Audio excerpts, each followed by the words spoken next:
Hi friend, मेरा नाम चंदन कुमार है। आज मैं आपके लिए लाया हूँ वीकली करंट अफेयर, जो कि जनवरी थर्ड वीक का है। तो आइए शुरू करते हैं इस सेशन को। तो पहला क्वेश्चन है, India and which country has started maritime partnership exercise. तो इस एक्सरसाइज को शुरू किया है इंडिया और जापान की नेवी ने, और इसका आयोजन हुआ था वे ऑफ बंगाल में। तो इसको भी याद रखिए, कौन सा एक्सरसाइज कहाँ हुआ है, कभी कभी ये भी पूछ लिया जाता है। Recently, free trade talk between India and which country has started in Delhi? तो ये फ्री ट्रेड टॉक जो है इंडिया और ब्रिटेन के बीच में हुआ। ब्रिटेन के प्राइम मिनिस्टर बोरिस जॉनसन, जो कि इंडिया आए थे, न्यू दिल्ली में बैठक हुई इंडिया के प्राइम मिनिस्टर नरेंद्र मोदी और बोरिस जॉनसन के बीच में। तो ब्रिटेन का कैपिटल है लंदन और वहाँ की करेंसी है पाउंड। फोर्ब्स ने हाल ही में अभी एक लिस्ट जारी किया है, उसमें हाईएस्ट पेड फीमेल प्लेयर कौन है। तो ये हैं नाओमी ओसाका, जो कि जापान की रहने वाली हैं, जापान के लिए टेनिस खेलती हैं। हाल ही में इन्होंने ग्रैंड स्लैम भी जीता था। Which ministry has organised the global Surya Namaskar programme. किस मंत्रालय ने ग्लोबल सूर्य नमस्कार प्रोग्राम को ऑर्गेनाइज किया। तो ये मिनिस्ट्री ऑफ आयुष ने किया है। हाल ही में प्राइम मिनिस्टर ने एक हाईवे अप्रूव किया है, जो कि बांग्लादेश और इंडिया के एक राज्य से जुड़ेगी। तो वो कौन सा राज्य है बताइए। तो ये हाईवे जो है त्रिपुरा और बांग्लादेश को जोड़ेगा। बांग्लादेश की राजधानी है ढाका और यहाँ का करेंसी टका है। और यहाँ के प्रेसिडेंट अब्दुल हामिद हैं और प्राइम मिनिस्टर शेख हसीना है। तो थोड़ा त्रिपुरा के बारे में भी जान लेते हैं। त्रिपुरा के सीएम है बिप्लब कुमार देव और त्रिपुरा की राजधानी है Agartala. Where will be the first deep T20 cricket championship be held in 2023? तो इसका आंसर है केरला। ये जो world deep T20 cricket championship होने वाला था, ये होने वाला था 2020 में ही, लेकिन कोरोना के कारण ये डिले होता गया और उसके बाद फिर ये 2023 में इसका आयोजन होने वाला है। इसका आयोजन तिरुवनंतपुरम में होगा और इसको होस्ट कर रही है sports international committee. Which country has introduced radio frequency identification based E passport. तो ये इंडिया शुरू कर रही है। रेडियो फ्रीक्वेंसी बेस्ड पे आधारित होगा ये ई पासपोर्ट, जिसमें पासपोर्ट जैकेट में एक इलेक्ट्रॉनिक चिप लगा होगा, जिसमें जो भी डेटा स्टोर होंगे वो इनकोडेड होंगे, एनक्रिप्टेड होंगे। Who has launched their autobiography Indomitable, a working woman note on life, work and leadership? तो इसको लॉन्च किया है अरुंधति भट्टाचार्य ने, जो कि पहली चेयरपर्सन थी एसबीआई की, स्टेट बैंक ऑफ इंडिया की, जो कि फिलहाल रिटायर्ड हैं। Who among the recently celebrated festival matched. हाल ही में जो फेस्टिवल सेलिब्रेट किया गया है वो क्या मैच कर रहा है इसमें। Option A Losoong 2021 Sikkim and Mizoram. तो लोसुंग जो होता है बेसिकली न्यू ईयर होता है सिक्किम और मिजोरम में। लोसुंग जो है इंडिया, भूटान और नेपाल में मनाया जाता है और इसको मनाते हैं बेसिकली जो भूटियाज होते हैं या लेपचा ट्राइबल जो होते हैं वो लोग मनाते हैं। तो ये मैच तो सही है। दूसरा देखते हैं, जलीकट्टू मदुरई तमिलनाडु। तो जलीकट्टू जो है तमिलनाडु के मदुरई शहर में ही मनाया जाता है, ये भी सही है। लोसार फेस्टिवल लद्दाख। लोसार फेस्टिवल को भी लद्दाख में मनाया जाता है। ये बुद्धिस्ट कम्युनिटी के द्वारा मनाया जाने वाला फेस्टिवल है। लोसार फेस्टिवल जो है तिब्बती का न्यू ईयर फेस्टिवल है, जैसे कि लोसुंग सिक्किम और मिजोरम में न्यू ईयर फेस्टिवल की तरह मनाया जाता है, वैसे ही तिब्बती लोग लोसार को न्यू ईयर फेस्टिवल की तरह मनाते हैं। इसमें से सारे मैच जो हैं सही हैं, तो आंसर हो गया D, all of the above. Where was the PASEX exercise between Indian Navy and Russian Navy in January 2022? तो ये कोचीन में एक्सरसाइज किया जाएगा, ये इंडियन नेवी और रशियन नेवी के द्वारा, और इसका आयोजन होगा अराबियन सी में, अरब सागर में। Which states police has launched it's first podcast किस्सा खाकी का। तो ये दिल्ली राज्य ने ये स्टार्ट किया है, लॉन्च किया है। तो ये दिल्ली राज्य ने लॉन्च किया है it's first podcast. Delhi police के सभी रैंकों के कर्मचारियों के द्वारा क्या क्या प्रॉब्लम फेस किया जाता है वो इसमें बताया जाता है। दुनिया का सबसे बड़ा फ्लैग जो कि खादी से बना हुआ है, खादी क्लोथ से बना हुआ है, कहाँ डिस्प्ले किया गया है। तो इसको डिस्प्ले किया गया है जैसलमेर में।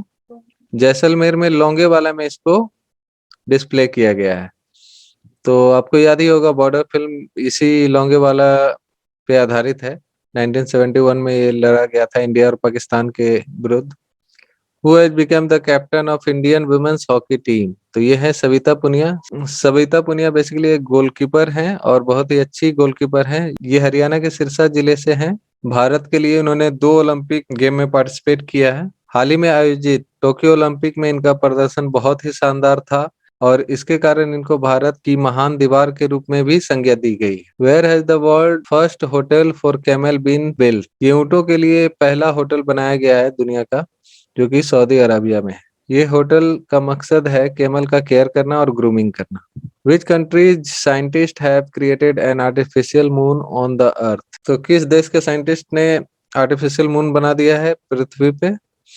तो ये है चाइना के साइंटिस्ट ने बनाया है। इसके पहले चाइना आर्टिफिशियल सन भी बना चुका है और ये भी याद रखिए कि साउथ कोरिया का भी सन बनाने का प्लान है, आर्टिफिशियल सन बनाने का। तो ये तीनों चीज याद रखें। तो चाइना ने आर्टिफिशियल सन तो बना ही लिया था, उसके बाद फिर अब आर्टिफिशियल मून भी बना चुका है। Who has won the crown of Mrs World 2022? तो इसका आंसर है साइलिन फोर्ड। ये ओहियो की रहने वाली है और ओहियो यूनाइटेड स्टेट्स का एक स्टेट है। ये 37 ईयर ओल्ड है, बहुत ही खूबसूरत महिला है। Recently, who became the first High Court of the country to set up a Justice Clock? Justice Clock एक एलईडी डिस्प्ले है जो कि गुजरात हाई कोर्ट के बाहर लगाया गया है। इसका इनॉग्रेशन किया था जस्टिस चंद्रचूड़ ने। इसमें केसेस के बारे में बेसिकली डिस्प्ले होता रहेगा कि कौन से केसेस कितने पेंडिंग है, अभी आज जो केस चल रहा है उसका नंबर कितना है, ये सब डिटेल इसमें दिया जाएगा। Where has the 9th women's national ice hockey championship 2022 started? तो इसका आयोजन हुआ है हिमाचल प्रदेश में। ये 9th women's national ice hockey championship है और इसके विनर हैं लद्दाख और रनर अप टीम रही Chandigarh. Who has launch the Saarthi mobile app for investor education? तो सेबी ने इसको लॉन्च किया है। इसका मकसद जो है इन्वेस्टर जो है हमारे उसको एडुकेट करना। तो सेबी का फाउंडेशन के बारे में जान लेते हैं। इनका एस्टेब्लिशमेंट हुआ था 1992 में और इसका हेडक्वार्टर मुंबई है और अभी करेंट प्रेसिडेंट जो है अजय त्यागी है। Who will host the Asian football confederation women's football Asia cup 2022? तो इंडिया होस्ट करेगा इसको। Recently under who chairmanship the first BRICS sherpa meeting of 2022 has been organised? तो ये चाइना के चेयरमैनशिप के अंदर ये ब्रिक्स शेरपा मीटिंग जो है 2022 का आयोजन होगा। तो ब्रिक्स देश के जो सदस्य हैं उनका नाम है Brazil, Russia, India, China and South Africa. Where has the statue of captain Vikram Batra been unveiled? तो इस स्टैच्यू को अनवील किया गया है हिमाचल प्रदेश में और इनकी मौत हो गई थी युद्ध के दौरान, जो कारगिल युद्ध था और 1999 में लड़ा गया था ये कारगिल युद्ध। अभी हाल ही में एक फिल्म रिलीज हुआ शेरशाह, अगर आप चाहते हैं तो देख सकते हैं। Which Indian female tennis player has announced retirement?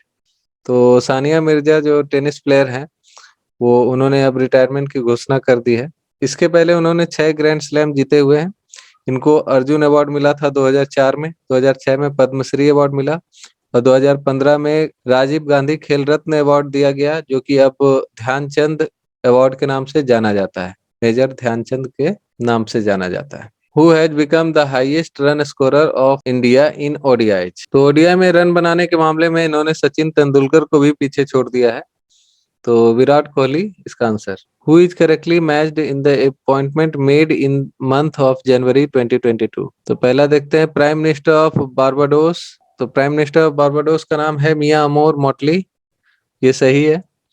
Deputy chief of Indian army Manoj Pande को बनाया गया है, ये भी सही है। New chairman of APEC Narendra Kumar Goenka को बनाया गया है, ये भी सही है। तो इसमें तीनों के तीनों ऑप्शन सही हैं, तो आंसर हो जाएगा D, all of the above. Where has prime minister Narendra Modi unveiled a hologram statue on the 125th birth anniversary of Netaji Subhash Chandra Bose? तो इसको अनवील किया गया है दिल्ली में 23 जनवरी 2022 को। कहाँ पे? तो India Gate. Recently Indonesia has declared its new capital. जैसा कि आप पहले से जानते होंगे कि जकार्ता जो है यहाँ की कैपिटल है, लेकिन उसको अब चेंज कर दिया गया है। अब इसका नया कैपिटल है नुसांतारा। कैपिटल चेंज करने के पीछे एक मकसद है। जकार्ता बहुत ही क्राउडेड हो गई थी, तो जिसके कारण से जो गवर्नमेंट ऑफिशियल थे उनको टाइम पर मीटिंग में पहुंचने में बहुत दिक्कत आती थी, तो जिसके कारण से इसको चेंज कर दिया गया। तो क्राउडेड स्ट्रीट इसका वन ऑफ द मेजर कारण है कि इसको चेंज किया गया। इन विच स्टेट और union territory India tallest football stadium was built? तो लद्दाख में इसको बनाया गया है। ये इंडिया का टॉलेस्ट फुटबॉल स्टेडियम है जो कि लद्दाख में। ये समुद्र तल से 10,000 फीट की ऊंचाई पे स्थित है। Which country has recently announced to name a major metro station after Mahatma Gandhi, expressing gratitude toward the India's support in the Metro Express project? Bharat ने मॉरिशस को सपोर्ट किया मेट्रो एक्सप्रेस प्रोजेक्ट बनाने में, जिनके कारण मॉरिशस के जो prime minister हैं प्रविंद कुमार जुगनौथ, उन्होंने वहां के एक स्टेशन का नाम महात्मा गांधी के नाम पे रख दिया है। The theme of the World Economic Forum's Davos Agenda 2022 summit was organized digitally. इसका थीम था the state of the world. World economic forum को एस्टेब्लिश किया गया था 1971 में। इसका हेड ऑफिस जो है कोलोनी स्विट्जरलैंड में है। Recently Pakistan first transgender doctor has become, तो ये हैं डॉक्टर सारा गिल। ये पाकिस्तान की पहली ट्रांसजेंडर डॉक्टर हैं और इन्होंने जिन्ना मेडिकल एंड डेंटल कॉलेज से ये डिग्री प्राप्त की जो कि कराची पाकिस्तान में है। Recently, which leader has got the first place in the list of 13 popular leader of the world of Morning Consult Political Intelligence? तो नरेंद्र मोदी को मिला है ये, 71% रेटिंग है। जो बाइडन का रैंक 6th था इसमें। Which one is correctly matched with respect to the recent published book? तो हाल ही में 3 बुक जो पब्लिश हुआ है उसके बारे में पूछा गया है कि करेक्टली मैच है या नहीं है। तो पहला ऑप्शन देखते हैं, Bose the untold story of an inconvenient nationalist. तो इसको लिखा है चंद्रचूड़ घोष ने, तो ये सही है। दूसरा है the legend of Birsa Munda, तो इसको लिखा गया है तुहिने सिन्हा और अंकिता वर्मा के द्वारा, ये भी सही है। तीसरा जो बुक है indomitable a working woman note on life work and leadership, तो इसको लिखा है, ये ऑटोबायोग्राफी है अरुंधति भट्टाचार्य के द्वारा। तो आंसर हो जाएगा ऑल ऑफ द अबव, सारे के सारे सही है। Recently, who has become the first Indian to complete the prestigious NASA program? तो इसको कंप्लीट किया है जानवी दांग्रेती ने। जानवी दांग्रेती जो है आंध्र प्रदेश की रहने वाली हैं। तो इन्होंने कंप्लीट किया है international air and space programme को। नासा का एस्टेब्लिशमेंट हुआ था 29 जुलाई 1958 को। इन विच यूनियन टेरिटरी और state the first district good governance index was recently released by home minister Amit Shah? तो जम्मू कश्मीर इसका आंसर है। जम्मू कश्मीर के गवर्नर जो है मनोज सिन्हा है। तो इसमें पहला स्थान जम्मू को मिला है, दूसरा स्थान डोडा, तीसरा सांबा और चौथा पुलवामा और पांचवा श्रीनगर को। अगर आपको ये वीडियो इन्फॉर्मेटिव लगा तो इसको लाइक और सब्सक्राइब करें और दोस्तों को भी शेयर कर सकते हैं। तो मिलते हैं अगले वीडियो में, धन्यवाद।